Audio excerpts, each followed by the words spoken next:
បាទបើទូទៀតហើយបងប្អូនគៀ morning 012លេខស៊េរីពណ៌ក្រហមពណ៌សហើយ Toyota Prius 010 011ពណ៌ប្រាក់និងពណ៌ពេញពណ៌ពេញពណ៌ប្រផេះសិតតែភេទឡានមូលស្អាតបងប្អូនអត់មានបុកមានប៉ះទេ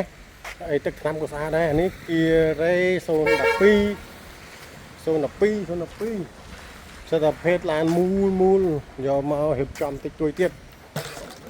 ស្អាតដែរបងប្អូនដែលមានតម្រូវការចង់បានភេទឡានជិះសនំស៊ីនចេះហើយអាចមកមើលបានដល់ឃ្លាំងឥឡូវមកដល់ហើយតម្លាក់ពីទូចេញមកអស់ហើយនេះថតផ្ទាល់នៅផែបងប្អូនមើលតែប្រភេទឡានតម្លាក់មកវាមូលវាស្អាតវាមិនទឹកថ្នាំវាមិនហើយ Toyota Prius 2គ្រឿងនេះតម្លៃធូរបងប្អូនចង់សាងយករៀបចំខ្លួនឯងក៏បានរៀបចំឲ្យក៏បានធានាឡានមូលអត់បុកអត់ប៉ះអត់ស្ងោរប្រព័ន្ធតម្លាក់ពីទូមកចឹងហើយដូរពណ៌ឲ្យទៀតស្អាតទៀតនេះហើយនេះ Morning 012 Racing បងប្អូនចាប់អារម្មណ៍មកមើលបាននៅផ្លាស់នៅបងប្អូនងាន200ម៉ែត្រហើយបងប្អូនចង់សាងយកលុបបន្តក៏បានដែរអរគុណច្រើនខលបានតាមលេខ0981778588544925អរគុណជម្រាបលា